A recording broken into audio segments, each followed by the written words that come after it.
Hello hi नमस्कार, मी मानसी जोशी. आज आपण डिझाईन आणि गप्पाची नवीन सिरीज चालू करत आहोत. त्यामध्ये आपण खूप काही नॉलेज आणि इंटेरियर डिझायनिंगचं रिअल लाईफ कसं आहे ह्या सगळ्याबद्दल बोलणार आहोत. आज आपण टॉपिक घेतला आहे एका बिगिनर इंटेरियर डिझायनरसाठी की स्टार्टिंगपासनं एंडपर्यंत त्यांची जर्नी कशी असायला पाहिजे, काय काय अडथळे येऊ शकतात, एक्सपिरियन्स कसा पाहिजे, मटेरियल्स कसे पाहिजेत आणि एक्झिक्युशनच्या वेळेस काय गोष्टी आहेत ज्या खरंच नीट ऑब्झर्व करायला पाहिजे किंवा त्याचा एक्सपिरियन्स पाहिजे. तर स्टार्ट टू एंड तुम्हाला पूर्ण गोष्टीचं नॉलेज मिळेल. तर ह्या गप्पा शेवटपर्यंत ऐका, कारण शेवटी खूप जास्त धमाल आहे, खूप जास्त क्लायंट एक्सपिरियन्सेस तुम्हाला आज आम्ही शेअर करणार आहोत. भन्नाट कॉन्व्हर्सेशन झालं आहे. चला तर सुरू करूया. आज माझ्यासोबत माझी मैत्रीण प्रियंका आहे आणि ती पण छान एक्झिक्युशनचे प्रोजेक्ट्स करते. तर थोडंफार तिच्यासोबत आपण आज गप्पा मारूया. हॅलो. हॅलो. कशी काय इंटेरियर डिझायनिंगची जर्नी सुरू झाली आणि असं वाटलं की इंटेरियर डिझाईन करायला पाहिजे? ओके. माझं असं काही फिक्स नव्हतं की मी इंटेरियर डिझायनर बनेल वगैरे, पण मला घर सजवायला आवडायचं किंवा प्रत्येक मुलीचं असतं की माझी रूम अशी अशी प्रकारे असली पाहिजे. सो त्या आवडीने मग ती आवड प्रोफेशनमध्ये कधी ट्रान्सफर झाली किंवा कधी माझं प्रोफेशन तेच झालं हे मलाही कळलं नाही. म्हणजे मुळातच ती आवड हवी तरच आपण या प्रोफेशनमध्ये येऊ शकतो. ती क्रिएटिव्हिटी असते, ती डिझायनर आतमध्ये असायला लागते. सो त्यानंतरच आपण या फील्डमध्ये येऊ शकतो. मग 10th नंतर 11th-12thला तू नक्की कुठली साईड घेतली, सायन्स का कॉमर्स का आर्ट्स? ओके, मी कॉमर्स साईड घेतली होती. माझं 12th नंतर मग मी इंटेरियर डिझायनिंग मध्ये ऍडमिशन घेतलं. अच्छा. आणि इंटेरियर डिझायनिंगचा साधारण कोर्स किती वर्षाचा असतो किंवा करायला पाहिजे ज्यांना ह्या इंटेरियर डिझायनिंग फील्डमध्ये यायचंय किंवा ज्यांना ह्यात करिअर करायचंय, त्यांनी एक साधारण किती इयर्सचा त्यांनी कोर्स केलाच पाहिजे? ओके, हा बेसिकली 2 वर्षाचा कोर्स पण असतो. सो याच्यामध्ये ॲडव्हान्समध्ये एक तर ॲडव्हान्स असतो आणि एक बेसिक कोर्स असतो. बेसिकमध्ये मीन्स आपले रेसिडेन्शियल जे असतात प्रोजेक्ट्स ते आपण त्यातमध्ये कव्हर केले जातात आणि ॲडव्हान्समध्ये कमर्शियल प्रोजेक्ट्स कव्हर केले जातात. सो हा 2 वर्षाचा कोर्स असतो आणि कोर्स हा केलाच पाहिजे, कारण आपण जेव्हा ॲज अ प्रोफेशन म्हणून चूज करतो इंटेरियर डिझायनिंग, तेव्हा आपल्याला प्रत्येक गोष्टीचे डायमेन्शन्स परफेक्टली माहिती असले पाहिजे. खूप इम्पॉर्टंट आहे. जर आपल्याला ह्या डायमेन्शन्स माहीत नसतील तर आपल्या डिझायनिंग्स प्रॉपरली होणार नाहीत, ज्या की बेसिक असतात की आपल्या चेअर्सची हाईट 18 इंच, बेडची हाईट 18 इंच किंवा स्टडी टेबलची 30 इंच, किचन ओटा आपला किचन प्लॅटफॉर्म त्याचे 30 इंच, या सगळ्या बेसिक नॉलेज आहेत. हे जेव्हा बेसिक नॉलेज आपलं पक्कं असेल त्यानंतर आपण डिझायनिंग हा पार्ट करू शकतो. कारण इंटेरियर डिझायनिंगमध्ये मेन प्रायोरिटी असते की क्लायंटचा कम्फर्ट झोन, तो त्या घरात राहणार आहे, सो त्याला ते कम्फर्टेबल सगळं वाटलं पाहिजे. बरोबर. कम्फर्टेबल प्लस आपण काय देऊ शकतो, आपली क्रिएटिव्हिटी त्या कम्फर्ट झोन मध्ये पण ती दिसून आली पाहिजे की त्याला त्या घरात वावर करताना पूर्णपणे कम्फर्टेबल वाटलं पाहिजे, प्लस त्याला काहीतरी वेगळं आणि छान वाटलं पाहिजे तिथे राहताना. आता जेव्हा इंटेरियर डिझायनिंगचा कोर्स झाला आणि त्याच्यानंतर आता मिनिमम 2 वर्षाचा तर कोर्स केलाच पाहिजे, मॅक्सिमम तुम्ही जेवढा असेल तेवढा तुम्ही करू शकता.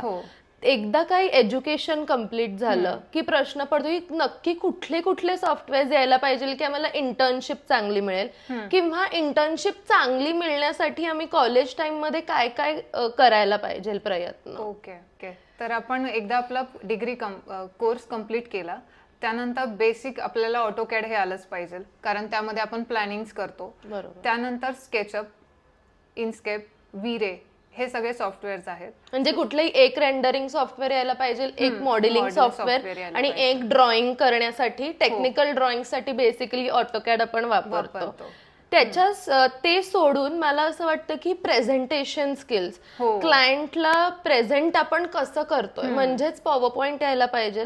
आणि जर तुम्हाला इन फ्युचर स्वतःची फर्म उघडायचं असं प्लॅनिंग असेल तर तुम्हाला कोटेशन्स बनवायला एक्सेलचं पण थोडंसं नॉलेज पाहिजे. बरोबर आहे. पण या सगळ्यामध्ये आपल्याला ऑन फील्ड काही गोष्टी असतात किंवा प्रत्येक मार्केटचं नॉलेजही असणं गरजेचं आहे. मीन्स या सगळ्या गोष्टी पॅरलली आल्याच पाहिजे यायला आपल्याला की मार्केटमध्ये काय सिच्युएशन आहे, प्लायचा रेट्स काय, हे सगळे रेट्स आपल्याला माहिती पाहिजे. म्हणजे मी जेव्हा बिगिनर होते, जेव्हा मला कुठल्याच गोष्टीचं नॉलेज नव्हतं ऍज अ इंटेरियर डिझायनर, तेव्हा मी एकटी मार्केटमध्ये गेलेले. आता साधारण आपल्या एरियातलं मार्केट कुठे असतं इंटेरियर डिझायनरचं, डिझायनिंगचं, हे आपल्याला माहिती असतं. मग मी लिस्ट करताना मी प्लायवूड, लॅमिनेट्स किंवा 3D पॅनल्स असतील, कुठलेही फॅब्रिक, सगळ्या मटेरियल्सची जेवढे मला माहिती आहे त्याची लिस्ट केलेली, त्याच्यासमोर कॉलम केलेला की साईजेस काय काय आहेत, कंपनीज आणि ब्रँड्स काय काय आहेत, चांगले ब्रँड्स कुठले आहेत आणि त्याचे रेट्स काय आहेत. बेसिकली असे जर तुम्ही एक्सेल शीट किंवा तुम्ही कुठलंही मटेरियल स्टडी करताना असं केलं तर अख्ख्या मटेरियलचा स्टडी होऊ शकतो इझिली. मग जेव्हा तुमचं मटेरियल होईल, जेव्हा तुम्हाला सॉफ्टवेअर्स येतील, तुम्हाला थोडं तरी मटेरियलचं नॉलेज असेल, तेव्हा आपण इंटर्नशिपचा पोर्टफोलिओ बनवणं पण खूप गरजेचं आहे. पोर्टफोलिओ बनवण्यामध्ये नक्की पोर्टफोलिओमध्ये काय काय गोष्टी असायलाच पाहिजे जेव्हा आपण इंटर्नशिपला जातो तेव्हा, आणि तो पोर्टफोलिओ कसा बनवायचा? सो बेसिकली आपण जे कॉलेज मीन्स आपण जेव्हा कोर्स कम्प्लीट करत असतो तेव्हा आपण काही प्रोजेक्ट्स केले जातात कॉलेजमध्ये. सो ते प्रोजेक्ट्सच आपण त्या पोर्टफोलिओमध्ये टाकले गेले पाहिजे आपल्याकडून. त्यानंतर आपण मार्केट सर्वे जो केलाय किंवा आपल्याकडे काय नॉलेज आहे ते पण तिथे आलं पाहिजे. आता तुम्ही एक प्रोजेक्ट करताय, सो एक बेडरूम करताय, त्या बेडरूममध्ये कोणतं मटेरियल वापरताय, तिथली थीम काय आहे, त्यानंतर मूड बोर्ड, ह्या सगळ्या गोष्टी तिथे आल्या पाहिजे. म्हणजे तुम्ही एका क्लायंटला प्रेझेंटेशन करताना कशी तुमची प्रोफाईल तयार करताल, तशा प्रकारे तुमचा पोर्टफोलिओ रेडी असला पाहिजे जेव्हा तुम्ही इंटर्नशिप करायला जाताल. जेव्हा आपण ऍज अ इंटर्न अप्लाय करतो तेव्हा साधारण जर तू एका फर्मची बॉस असेल आणि तुला इंटर्न्स हवे आहेत, तर तू नक्की काय काय गोष्टी त्या इंटर्न मध्ये बघशील आणि काय काय अनालिसिस त्या इंटर्नचं करशील की इंटर्न्सला पण सोपं जाईल की हा आता बॉस ह्या गोष्टी बघणार आहे किंवा बघू शकतो, तर त्याचे प्रिपरेशन आधीच करायला पाहिजे. आणि हे सोडून पण कम्युनिकेशन स्किल्स, आपण प्रेझेंट कसं होतो, आपण बऱ्याचदा म्हणतो की first impression is last impression, तर ह्या सगळ्या गोष्टींवरती थोडंसं बोलशील का? ओके. जर समजा मी एक बॉस आहे आणि माझ्याकडे कोणी कामाला येत आहे, सो मी पहिलं बघेल, मीन्स या फील्डमध्ये असं आहे की तुम्हाला काम करण्याची किती इच्छा आहे. इथे फक्त पैसे इतका पॉइंट बघून नाही चालत, तर तुम्ही काय देऊ शकता, तुम्ही सॅटिस्फॅक्शन काय देऊ शकता, कारण तो क्लायंट तिथे राहणार आहे. सो जेव्हा एखादी व्यक्ती माझ्याकडे कामाला येईल तेव्हा मी बेसिक म्हणजे पहिलं हेच बघेल की तिला काम करण्याची किती इच्छा आहे, तिच्याकडे क्रिएटिव्हिटी काय आहे. त्यानंतर तिचं बेसिक नॉलेज चेक केला जाईल, कॅडचा स्पीड किंवा 3Dचं तिचं व्हिज्युअलायझेशन, सगळ्या गोष्टी चेक केल्या जातील. त्यानंतर तिला मी कामावर ठेवेल. ओके. कारण बेसिक या गोष्टी सगळ्या आहेत की ज्या आल्या पाहिजे. ऑन साईट काम करताना तुम्हाला मार्केट नॉलेज पाहिजेलच, कम्युनिकेशन पाहिजे, लेबर हँडलिंग ची पद्धत आली पाहिजे तुम्हाला. हे सगळं एक्सपिरियन्सने येईल. बट जेव्हा एखादी नवीन स्टुडंट असतो जो जॉईन करतो या फील्डमध्ये किंवा जॉब करायला बघतो, तेव्हा या सगळ्या बेसिक गोष्टी आहेत. कारण जेव्हा तुमचा पाया भक्कम असेल त्यानंतर तुम्ही ऑन साईट काम करू शकता.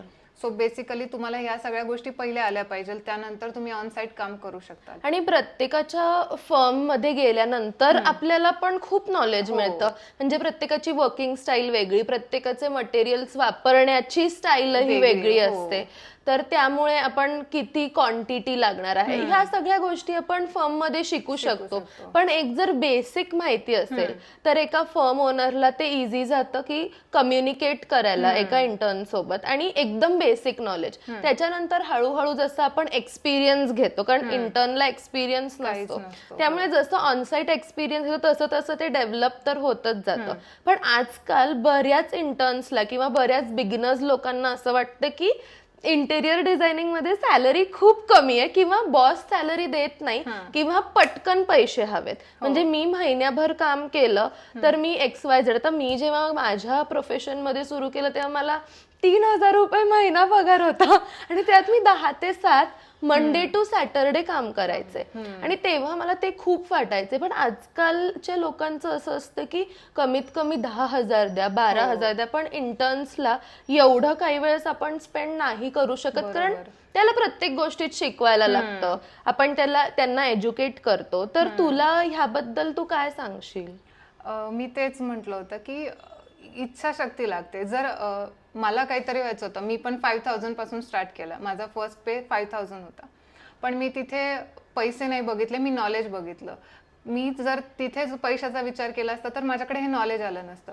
सो मेन प्रायोरिटी स्टुडंटने नॉलेजला दिलं पाहिजे, कारण जेव्हा तुमचं नॉलेज 100% असेल तेव्हा तुम्ही साईट स्वतःच्या घेऊ शकता. बरोबर. त्यामुळे तुम्ही आधी प्रेफरन्स पैशाला न देता नॉलेजला देणं गरजेचं आहे, की तुम्हाला या डिझायनर कडून काय शिकायला मिळतं. तुम्ही 3 ठिकाणी कामं करा, कमी पैशात करा, पण त्या 3 जणांची क्वालिटी आहे, त्या 3 जणांच्या कामाच्या पद्धत आहेत. मी का असं म्हणते, कारण त्या प्रत्येक डिझायनरची एक क्वालिटी असते, प्रत्येकाच्या कामाची पद्धत वेगळी असते. तुम्हाला ज्या गोष्टी चांगल्या वाटतात प्रत्येक डिझायनरच्या, प्रत्येकाकडे प्लस मायनस पॉईंट्स असतात. सो त्याच प्रत्येकाचे प्लस पॉईंट्स घेऊन तुम्ही स्वतःमध्ये काहीतरी डेव्हलपमेंट करून तुम्ही स्वतःची फर्म किंवा साईट चालू केल्या पाहिजे. कारण IT कंपनीज किंवा बाकीच्या कंपनीज सारखे आपल्या कंपनीज नाहीयेत. आपण जेवढं जास्त नॉलेज घेऊ शकतो जॉबमध्ये तेवढं जास्त घेऊन ग्रॅब करून आपल्याला आपल्या फर्म उघडायची आहे, हे इंटेन्शन. कारण इंटेरियर डिझायनिंग फील्डमध्ये एक्झिक्युशन किंवा स्वतःचं फर्म ह्यामध्ये जेवढा पैसा आहे तेवढा जॉबमध्ये नाहीये, हे सगळेच जण ऍग्री करतात. पण आपण त्याला लर्निंग प्रोसेस म्हणून आपण जर घेतलं तर आपण चांगले शिकू शकू. आणि सुरुवातीला ठीक आहे कमी पैसे मिळतील, पण हळूहळू जेव्हा ते सगळं नॉलेज एकत्र होईल तेव्हा तुम्ही कदाचित खूप चांगले पैसे कमवू शकाल ना. तेच बेसिकच आहे. तुम्ही पायाच भक्कम करा. तुम्ही पहिले 3-4 वर्ष मी पैशाला बघूच नका, कारण तिथे तुम्ही पैसा बघितला तर तुमच्याकडे नॉलेज नाही येणार. पण तुम्ही जर नॉलेज बघितलं त्यात 4 वर्षानंतर तुम्ही जे घडताल ते वेगळेच असणार. त्यामुळे मेन ह्या डिझायनिंग फील्डमध्ये हेच आहे की तुम्ही नॉलेज गेन करत राहा. कारण कितीही डिझायनर, किती एक्सपिरियन्स असेल तरी मार्केटमध्ये दररोज काहीतरी नवीन मटेरियल येतं. मीन्स जेव्हा आपण स्टार्ट केलं काम तेव्हा टी पट्टी, प्रोफाईल पट्टी ह्या गोष्टी नव्हत्या. या लेटेस्ट म्हणजे आत्ता आलेल्या आहेत. सो ह्या गोष्टी पण कशा यूज करायच्या ह्या आपण एक्सपिरियन्समुळेच शिकतो. जर आपण ते 3-4 वर्ष दिले नाही तर आपण ह्या पुढच्या गोष्टी ज्या येत आहेत नवीन नवीन ते वापरायचं कसं, त्याची प्रोसेस काय, या गोष्टी आपल्याला कळत नाही. सो मेन गोष्ट हीच आहे की आपण 3-4 वर्ष तरी जॉब केलाच गेला पाहिजे किंवा एक्सपिरियन्स घेतलं पाहिजे, ऑन साईट काम केलं पाहिजे. कोणीतरी एखादा डिझायनरच्या हाताखाली काम केलंच गेलं पाहिजे, त्यानंतर आपण आपली साईट चालू करू शकतो. त्याच्यानंतर बऱ्याचदा असं मीही बघितलंय की आपल्याला इंटर्नशिप किंवा जॉब मध्ये नुसता हँड्स ऑन सॉफ्टवेअरचा एक्सपिरियन्स नाही मिळत, तर डिझायनर क्लायंटशी कसा कम्युनिकेट करतोय किंवा आपण कॉन्ट्रॅक्टर्सशी कसं डील करायला पाहिजे, कॉन्ट्रॅक्टर हँडल कसं करायला पाहिजे, क्लायंट, कॉन्ट्रॅक्टर आणि डिझायनरचं कोऑर्डिनेशन कसं असायला पाहिजे, त्याच्यानंतर बजेटिंग कसं करायला पाहिजे, कोटेशन्स कसे करायला पाहिजे, त्याच्यानंतर जेव्हा आपण ऑनबोर्डिंग प्रोसेस जे म्हणतो, इंटेरियर डिझाईन क्लायंट हायरिंगची प्रोसेस किंवा आपण क्लायंट ऑनबोर्डिंग प्रोसेस म्हणूया, ह्या सगळ्या प्रोसेस आणि गुड बाय प्रोसेस म्हणजे एकदम लास्ट कन्क्लूड कशी करायची साईट, ह्या सगळी प्रोसेस आपल्याला एक्सपिरियन्स करायला मिळते. बऱ्याच फर्म्समध्ये लोक काय करतात की म्हणजे फर्मचे ओनर्स काय करतात की त्यांना साईटवर जाऊ देत नाही, त्यामुळे तो बऱ्याच लोकांना ड्रॉबॅक वाटतो की आम्ही फक्त ऑफिसमध्ये बसून काम करायचं आहे, आम्हाला हँड्स ऑन एक्झिक्युशनचा एक्सपिरियन्स नाही मिळत आहे. तर त्याच्यासाठी तू काय सांगशील? मी तेच म्हणेन की ठीक आहे, तुम्हाला एका ठिकाणी असा एक्सपिरियन्स येतो की तुमचा बॉस तुम्हाला ऑन साईट काम करू देत नाहीये, सो तुम्ही चेंज करा. जी व्यक्ती तुम्हाला पुश करेल की तुम्हाला काही नॉलेज देईल, कारण ह्या डिझायनिंग फर्ममध्ये जेवढं एक्सचेंज असणार आहे नॉलेजचं तेवढं ते नॉलेज इन्क्रीज होत जातं. की असं नाहीये की माझ्याकडे नॉलेज आहे आणि मी माझ्या जवळच ठेवेल, तुला दिलं नाही तर तुझं नॉलेज वाढणार नाही किंवा काय. तुझ्याकडून काहीतरी मला 2 गोष्टी मिळतील, माझ्याकडून काहीतरी 2 गोष्टी तुला मिळणार आहे, कारण हे सगळं एक्सचेंजच आहे. कारण काही आयडियाज असतात, आता आपण दोघी कम्युनिकेशन करतो, ह्यातून आपल्याला एखादी काहीतरी आयडिया सुचू शकते, मग त्यावर आपण दोघी काम करून काहीतरी 2 गोष्टी नवीन होऊ शकतात. सो अशी थॉट प्रोसेस असेल अशा व्यक्तीसोबतच काम केलं पाहिजे. असं मला तरी वाटतं. आता तू म्हणलीस तसं की 3-4 वर्षाचा तर जॉब एक्सपिरियन्स पाहिजेच, पण ह्या 3-4 वर्षामध्ये नक्की एका इंटर्न किंवा बिगिनरचं काय काय ग्रूमिंग होतं जेणेकरून ते स्वतःचं फर्म चालू करायचा विचार तरी ऍटलिस्ट करू शकतात? ओके, फर्स्ट की जेव्हा आपण आता एक स्टुडंट आहे आपल्याकडे, माझ्याकडे एखादी व्यक्ती जॉब करते, तर आता त्याच्यावर ते प्रेशर नाही आहे जे माझ्यावर प्रेशर आहे, त्यामुळे ते फ्री हँड काम करू शकतात. आणि जेव्हा आपण त्यांना ऑन साईट घेऊन जातो, हे सगळं ऑब्झर्वेशनवर आहे. तो स्टुडंट किती ग्रॅप करतोय, मीन्स आपण एखाद्याला ताट देऊ शकतो, पण ते जेवायचं शेवटी त्याने त्याच्या हातानेच आहे. सो त्याच्याकडे हे ऑब्झर्वेशन पाहिजे, किंवा प्रत्येक डिझायनरकडे ऑब्झर्वेशन पाहिजे की ऑन साईट काय प्रॉब्लेम्स येत आहेत, मग हे डिझायनर आपला टॅकल कसा करतोय, बजेट्सचे कुठे प्रॉब्लेम्स येतात, सो मग तो बजेटमध्ये कसं ऍडजस्ट करतो, हे सगळं त्यांनी ऑब्झर्व केलं आणि पाहिजे. मेन म्हणजे मला काय वाटतं माहितीये का, जेव्हा मी जॉब करायचे ना, मी एकदम घाणेरडी चूक केलेली म्हणजे ड्रॉइंग्स मध्ये, की जेव्हा लॅमिनेट लावायचं होतं आम्हाला स्लॅन्टिंग आणि बुक मॅचला पण कसं लावतो ना तसं, पण मी ड्रॉइंग मध्ये दाखवलं हॉरिझॉन्टल ग्रेन्स, तर सगळं laminate on site horizontal grains लागलेलं आणि माझा बॉस माझ्यावर ऑफकोर्स चिडलेला. कारण मला असं वाटतं की मेजरली ना आपण फायनान्शियल स्ट्रेस मध्ये नसतो जेव्हा आपण जॉब आणि इंटर्नशिप करतो आणि आपण खूप एक्सपेरिमेंट करू शकतो की हे नाही जमतंय, मग आपल्याला आपला बॉस गाईड करतो की हा हे असं नाही होऊ शकत एक्झिक्यूट, असं होऊ शकतं.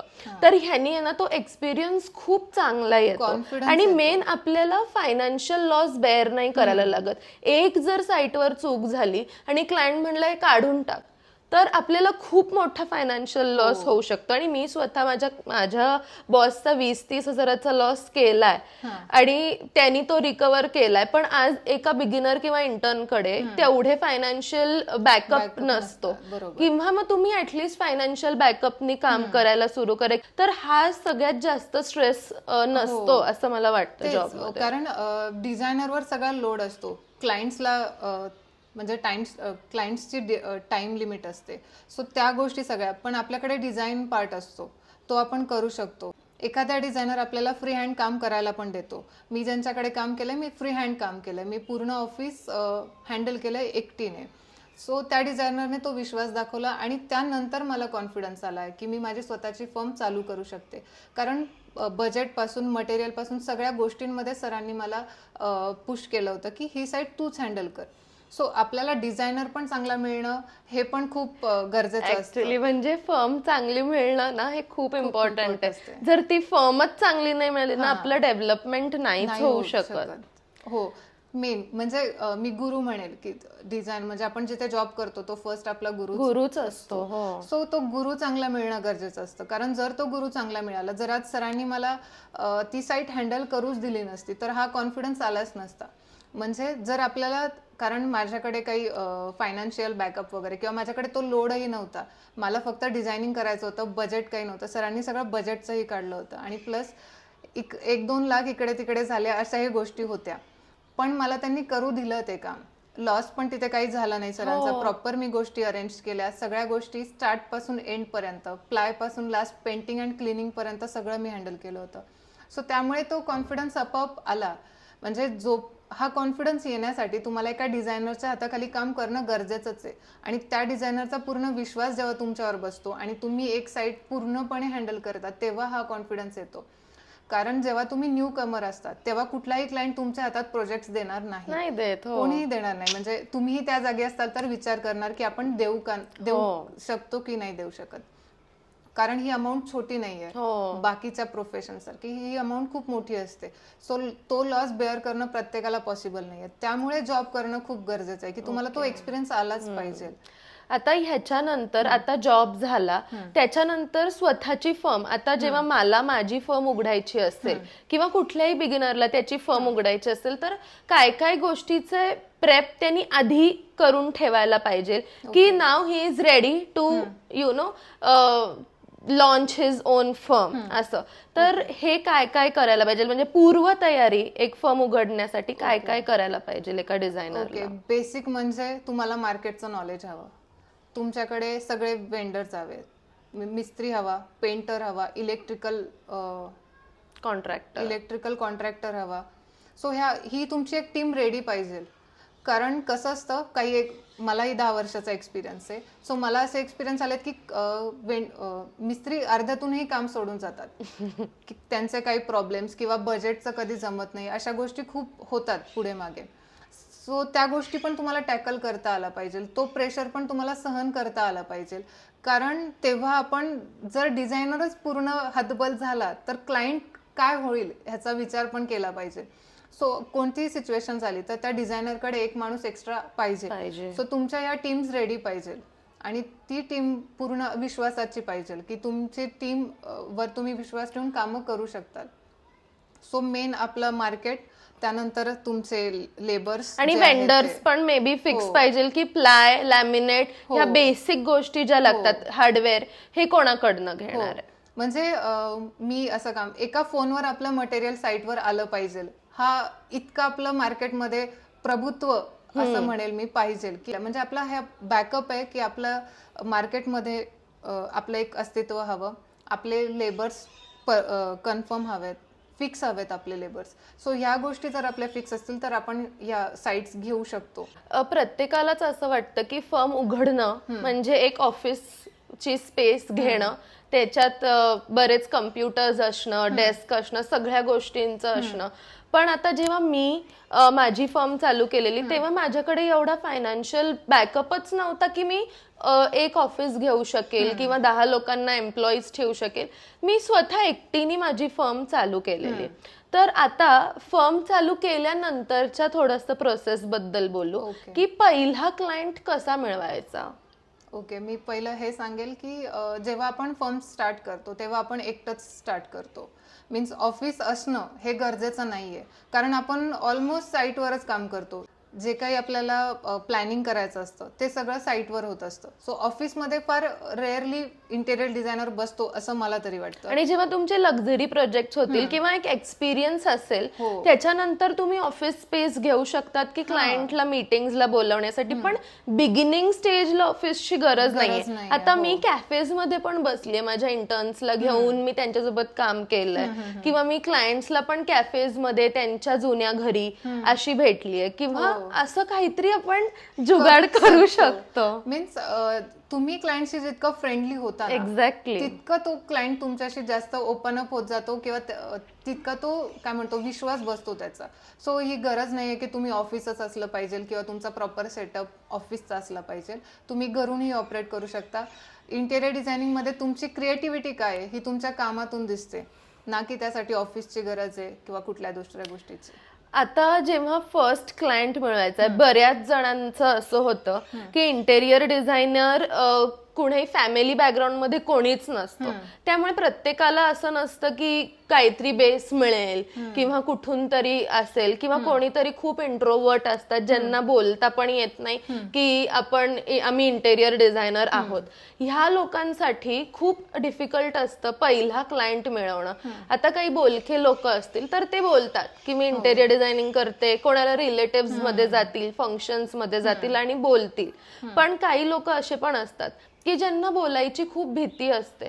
पण अशा वेळेस पहिला क्लायंट मिळवण्यासाठी की रिलेटिव्ह मध्ये कोणी प्रोजेक्ट नाहीये, काही नाही, पण पहिला क्लायंट कसा मिळवायचा एकाने. ओके, फर्स्टली तुम्ही प्रॅक्टिस करत जावा. तुमचे 3D मॉडेल्स तुम्ही रेडी करा. ते तुम्ही तुमच्या व्हॉट्सअप स्टेटसला, इंस्टाग्रामवर शेअर करत जा.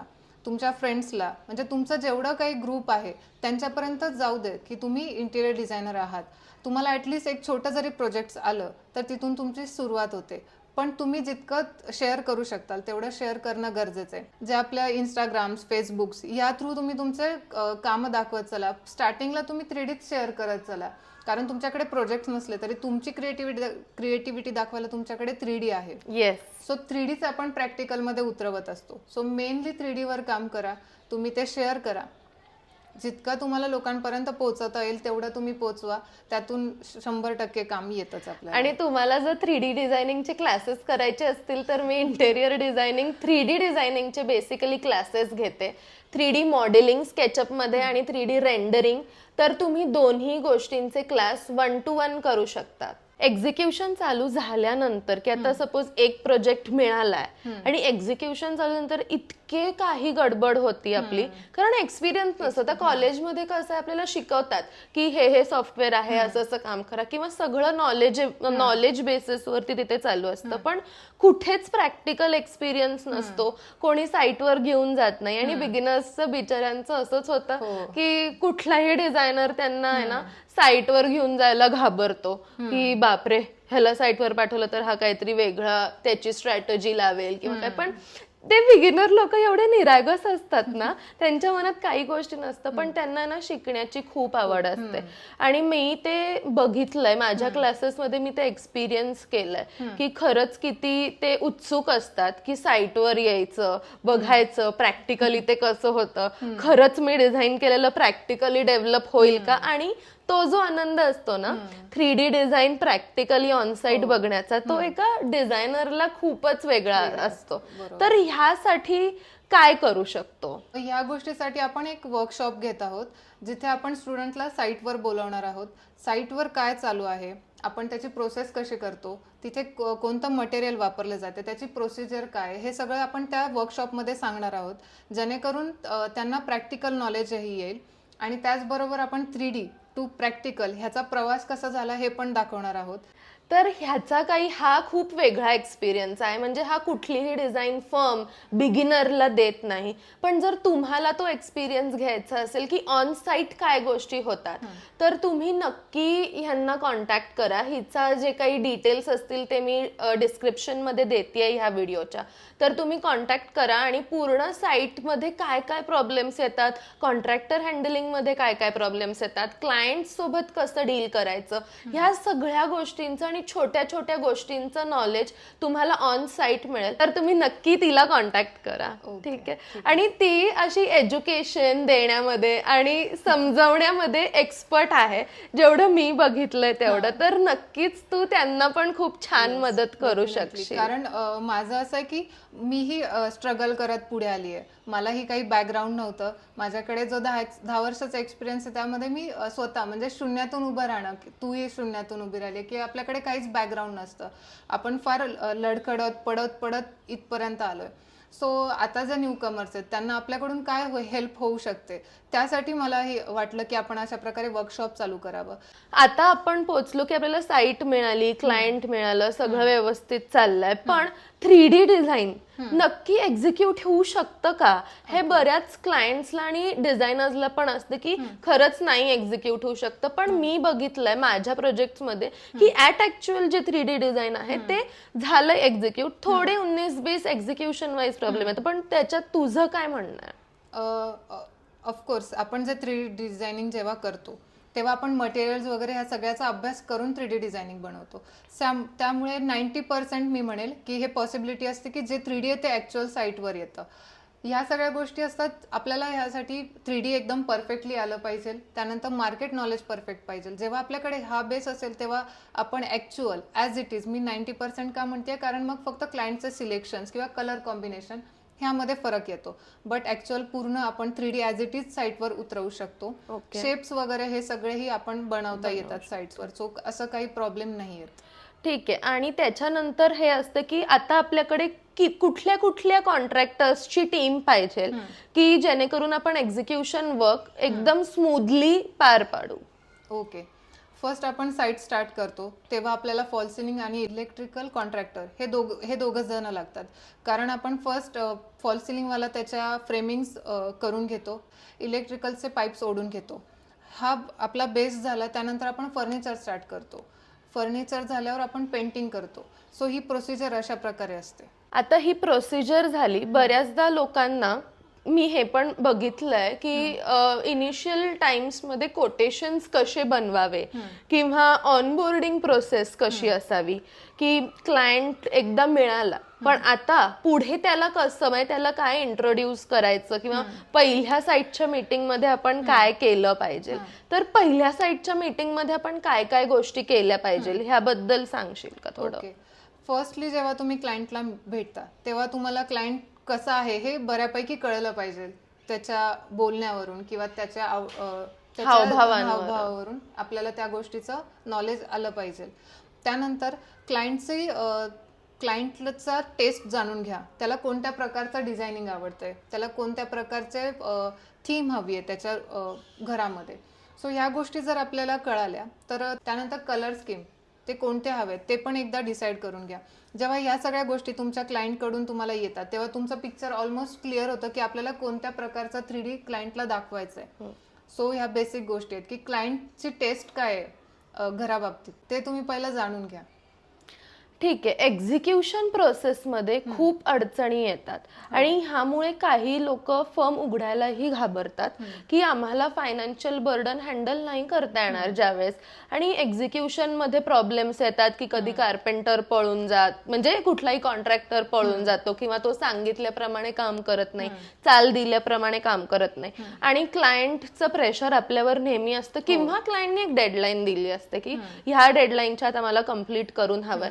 तर ह्या सगळ्या मधली जी प्रोसिजर असते की जेव्हा एकदम पीकवर साईट असते तेव्हा कुठल्या कुठल्या गोष्टी नवीन फर्म ओनर्सनी किंवा नवीन जे बिगिनर फर्म स्टार्टअप फर्म्स आहेत त्यांनी काय काय गोष्टीचा एक्सपिरियन्स त्यांना किंवा काय काय गोष्टीची माहिती त्यांना पाहिजे. ह्यामध्ये एकतर आपल्यावर खूप प्रेशर असतं आणि लेबरही आपण दिल्याप्रमाणे किंवा चाल दिल्याप्रमाणे काम करत नाही. सो इथे आपण खूप शांतपणे ह्या सगळ्या गोष्टी हँडल केल्या पाहिजे.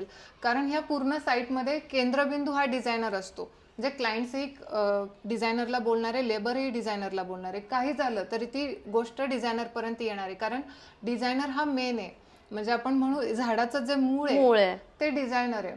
सो तिथे सगळेच तुम्हाला बोलणार आहेत, लेबर, क्लायंट सगळेच. त्यामुळे तिथे आपण खूप पेशन्स ठेवून काम करणं गरजेचं आहे.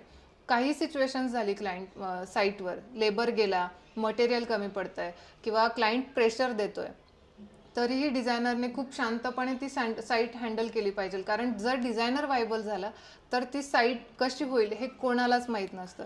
कारण डिझायनर हा पूर्ण गाडा ओढत असतो कामाचा. सो डिझायनरने मुळातच खूप पेशन्स ठेवले पाहिजे, खूप शांत डोकं राहिलं पाहिजे काम करताना. कारण त्याशिवाय डिझायनिंग म्हणजे काम पूर्ण होऊच शकत नाही. कारण ह्या कामात कधीही साईट स्मूथली पुढे गेली असं होत नाही. थोडंफार होतच राहतं, अपडाऊन्स येत राहतात. सो हे सगळं टॅकल करण्यासाठी आपण खूप पेशन्स असणं गरजेचं आहे असं मला वाटतं. मला अजून एक प्रश्न हा पडतोय की रिव्हिजन्स म्हणजे क्लायंटला 3D व्हिज्युअलाइज होतच नाही कारण त्यांचा तो बघण्याचा पर्स्पेक्टिव्ह नसतो. आणि मला असा अनुभव आलाय काही काही साईट्सवर की लॅमिनेट लागल्यानंतर त्यांना ते आवडत नाही, मग ते काढून टाका, मग बदला, मग मटेरियल बदला. अशा वेळेस ना आपण खूप जास्त वेगळ्या इमोशनल कंडिशन मध्ये असतो, प्रेशर असतं की आता काय.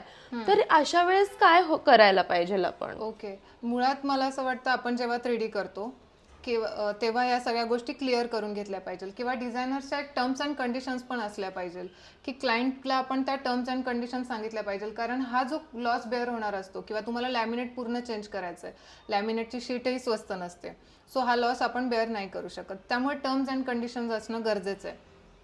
आणि तरीही क्लायंट जर असं म्हणत असेल की आम्हाला लॅमिनेट चेंज करून हवे असतील तर ह्याचे पैसे आपण क्लायंटकडूनच घेतले पाहिजे. कारण ही आपली चूक नाहीये. त्यासाठी आपण मुळातच 3D तिथे चालू परत की आपण 3Dच इतकं प्रॉपर केलं पाहिजे की क्लायंटलाच ह्या सगळ्या गोष्टी क्लिअर झाल्या पाहिजे. प्लस मी असं पण म्हणेन की तुम्ही मार्किंग कशी करताय साईटवर. म्हणजे जेव्हा तुम्ही मार्किंग करता तेव्हा त्या क्लायंटला ऑलमोस्ट गोष्टी क्लिअर होतात की माझी जागा किती जातीये, माझं टीव्ही युनिट किती पुढे येत आहे, मला फिरण्यासाठी जागा किती मिळतेय, मला पॅसेजमध्ये किती जागा मिळते. सो ह्या गोष्टी सगळ्या असतात. सिम्पल मी काय करते की जेव्हा आपण पहिल्या प्लॅनिंग स्टेजमध्ये असतो ना, आपण डिझायनिंग करण्याच्या आधी आपण प्लॅनिंग करतो, तर प्लॅनिंग स्टेजमध्ये मी झाल्यानंतर क्लायंटला ऑन साईट मार्किंग करून दाखवते की एवढा फर्निचर येईल, अशी जागा मिळणार आहे, एवढी स्पेशियस आहे किंवा एवढी कॉम्पॅक्ट आहे. त्यांनी क्लायंटला अंदाज यायला लागतो. की काही क्लायंट्स आता काही क्लायंट्स असे खूप असतात की त्यांना तरीही सुद्धा कळत नाही.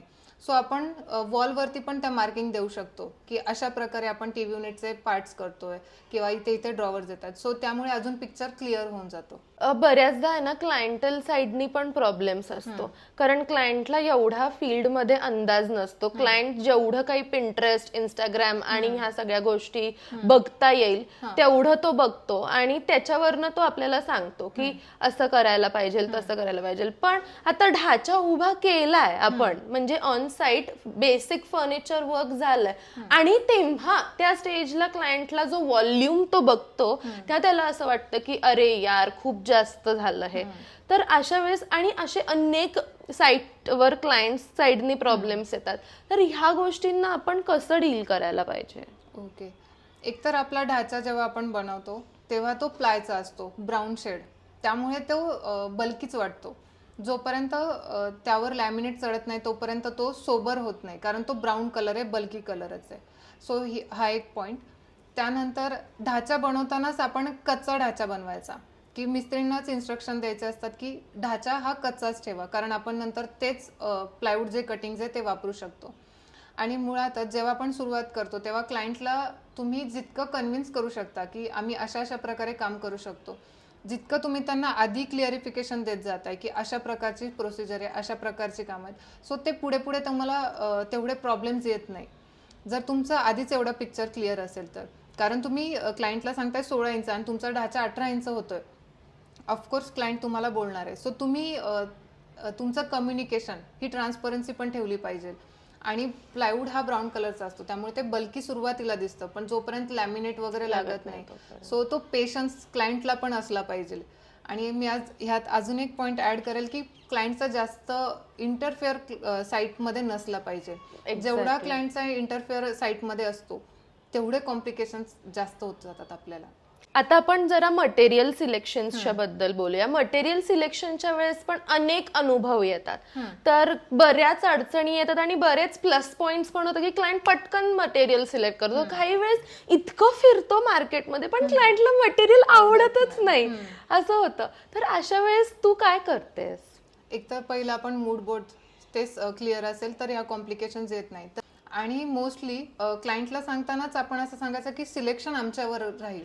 म्हणजे तुम्ही क्लायंटला 2 ऑप्शन्स देऊ शकता की हे 2 शेड आहेत, यातला तुम्ही एक शेड सिलेक्ट करू शकता.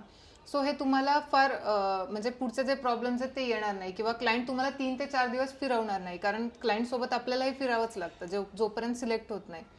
सो त्यांना 2 ऑप्शन्स द्या तुम्ही, त्यातून ते सिलेक्ट करतील. पण क्लायंटला माहिती पाहिजे की हा डिझायनर सांगतोय ना हजारच रुपये आपलं बजेट आहे लाइटिंग फिक्चर्स साठी किंवा XYZ, तर आपण त्या हजारातच काय चॉईस करू शकतो, ह्याचे ऑप्शन्स काय आहेत हे बघायला पाहिजे, रॅदर दॅन ह्याच्यापेक्षा ही क्वालिटी. ऑफकोर्स क्वालिटी मॅटर करणार. जर तुमचं बजेट कमी असेल, तुमचं बजेट हाय असेल, तर हायर एंडचे पण बऱ्याच गोष्टी आहेत की ज्या आपण करू शकतो. पण इंटेरियर डिझायनरला नक्की माहिती असतं की तुमच्या साईटचं बजेट काय आहे आणि काय काय बजेट कसं कसं डिस्ट्रीब्यूट किंवा मॅनेज करायचं. त्यामुळे मला असं वाटतं की क्लायंट्सनी सिलेक्शन्स युजली डिझायनरवर सोडलं तर त्यांच्या साईडला ते सोपं जातं, कारण तेच कन्फ्युज होतात. आपल्याला सगळं मार्केट माहिती आहे पण क्लायंटला नाही माहिती, त्यामुळे त्यांना वाव नवीन आहे, हे नवीन दिसतं, त्यांना ते खूप फॅसिनेटिंग वाटतं आणि ते त्यांच्या साईडला चुकीचे नाहीयेत, पण ते कन्फ्युज होत आणि त्यांना कळत नाही. मग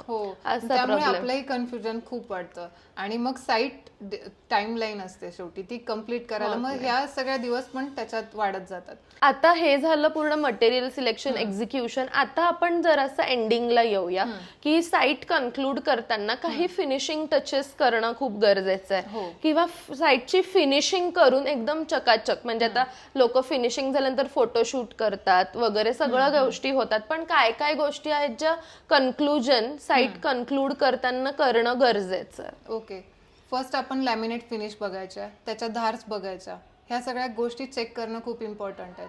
कारण मेन आपला जो आय कॅच पॉइंट असतो तो आपलं लॅमिनेट्स असतं. सो त्याची धार, त्याची फिनिशिंग खूप महत्वाची आहे. त्यानंतर ऑफकोर्स प्लांट्स, लाईट्स, त्यांचा इफेक्ट्स काय देतोय आपण, डेकोर बेसिकली, या सगळ्या गोष्टी. सो मेनली आपण काय बघावं तर लॅमिनेट फिनिश, आपण फर्निचर जे देतोय त्याची क्वालिटी, त्याचा फिनिश लेवल, त्यानंतर आपलं सगळे डेकोर आयटम्स.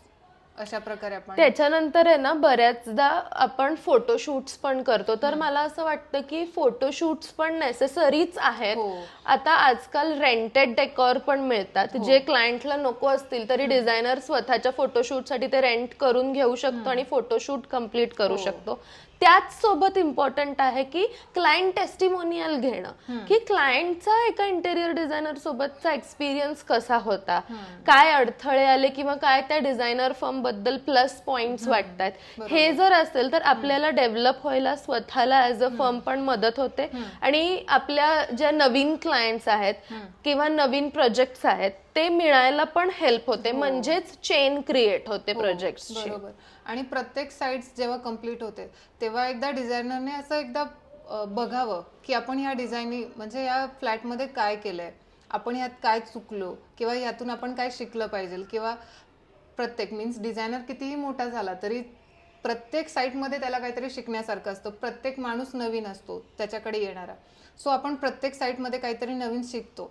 मग प्रत्येक जेव्हा आपण साईट पूर्ण कंप्लीट करतो तेव्हा एकदा तरी डिझायनरने त्या फ्लॅटचं एकदा पूर्ण स्वतः चेक करावं आणि आपण बघावं की आपण काय अजून करू शकलो असतो किंवा आपण अजून स्वतःमध्ये काय इम्प्रूव्ह करू शकतो किंवा आपण अजून कोणत्या प्रकारे क्लायंटला basically it's like a learning process for every designer I feel. बरोबर.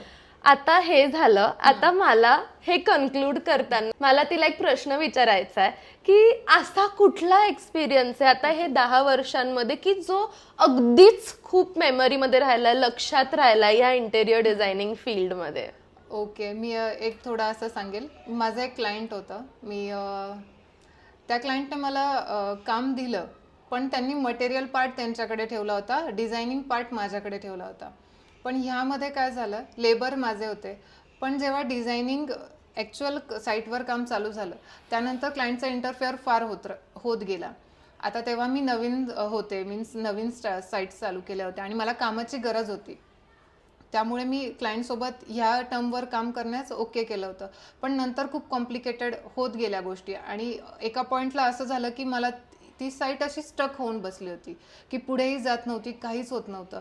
कारण त्या डिझायनर क्लायंटसोबत माझे वाद होत होते, लेबरसोबत माझे वाद होत होते. क्लायंट्स म्हणत होता की मला अशा प्रकारे नाही, मला ही डिझाईन कळलीच नाही. सो मग त्या गोष्टीतून एक शिकल्या गेलं की आपण कामासाठी काही आपली तत्व चेंज करू नये. म्हणजे आपण करतो कित्येकदा डिझायनर न्यू कमर्स जे असतात ते कामासाठी हा ठीक आहे सर आम्ही तुमच्या पद्धतीने काम करतो, तुम्ही सांगा. पण ह्यामध्ये काय होतं, आपण इतकी एनर्जी घालवतो आणि त्या गोष्टींमुळे आपला कॉन्फिडन्स अजून कमी होत जातो, जे की मग मला असं वाटतं की ह्या गोष्टी करूच नये. तुम्ही पूर्ण साईट तुमच्या हातात घ्या. हाफ जेव्हा कामं ठेवतो आपण तेव्हा खूप कॉम्प्लिकेशन्स होतात आणि इतके होतात की त्यातून आपण निघणं अशक्य होतं. सो इट्स बेटर वे की आपण डिझायनर मीन्स पूर्ण गाडीचं हँडल आपल्या हातातच असावं, पूर्ण गाडी आपणच चालवू शकू, ना की हाफ क्लायंटनी चालवावी, हाफ आपण. क्विक रॅपिड फायर राऊंड आपण एक तिचा घेऊया. मी काही विचारणार आहे क्वेश्चन्स, त्यामध्ये तुला येस ऑर नो, हो किंवा नाही, त्याच्यानंतर एक सिलेक्ट करायचंय कुठलंही ऑप्शन आणि 1 वर्ड उत्तर द्यायचे. ठीक आहे. तर पहिला प्रश्न, लॅमिनेट का विनियर? लॅमिनेट, कारण खूप ऑप्शन्स आहेत अवेलेबल लॅमिनेट मध्ये. So laminate.